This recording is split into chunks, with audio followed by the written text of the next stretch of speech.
L'Assemblée générale. Alors, je ne parle pas là de l'Assemblée générale en tant que corps du pouvoir législatif, mais là, par contre, je te parle de l'Assemblée générale dans une entreprise, dans une société.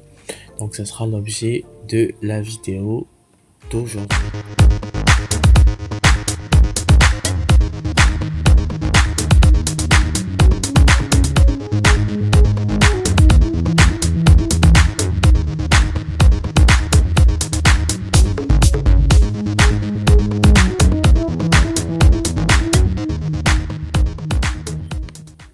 L'assemblée générale dans une entreprise, elle a lieu euh, une fois par exercice, dépendant du type de société, mais cela on va le voir juste après. Donc c'est un organe collégial qui réunit donc les associés d'une société. Et au courant de ces dernières, qu'est-ce qui se passe? Donc ces derniers, les associés, votent, donc les quintus. Donc c'est une décision de l'Assemblée générale d'approuver les comptes annuels présentés par les dirigeants.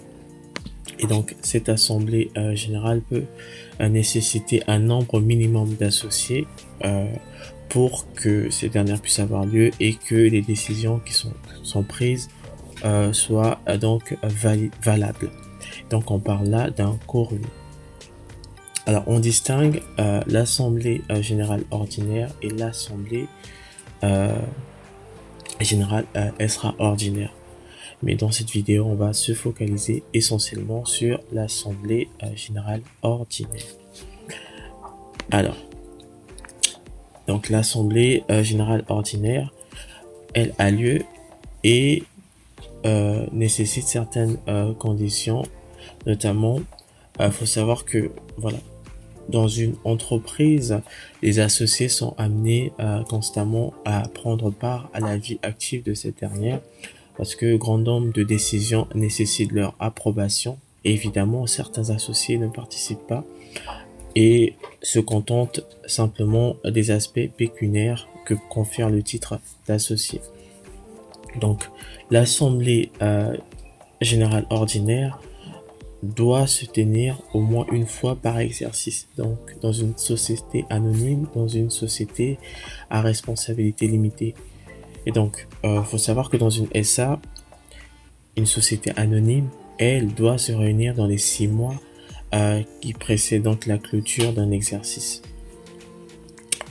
Donc, par exercice, c'est l'activité réalisée par cette dernière.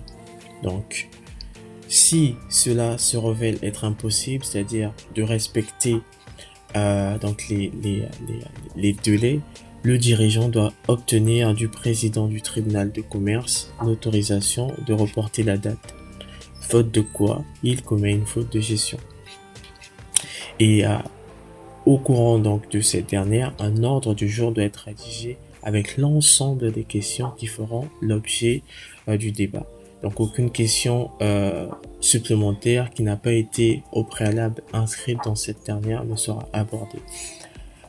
Et au courant de cette assemblée générale ordinaire, les associés sont donc appelés à se prononcer sur les comptes sociaux et voter du coup le quintus des dirigeants. En votant de la sorte, ils approuvent et acceptent l'ensemble des décisions qui ont été prises, et évidemment les dirigeants sont tenus responsables à l'égard de tout cela. Au courant de cette assemblée générale ordinaire, la répartition des bénéfices sera donc décidée et les associés seront informés des conventions qu'ils devront de ce fait approuver. Voilà, ça sera tout pour cette vidéo. Si tu as aimé ce contenu, n'hésite pas à mettre un like et à t'abonner si tu aimes bien ce type de vidéo. Et on se retrouve la prochaine fois pour une prochaine vidéo. Jusque là, porte-toi très bien.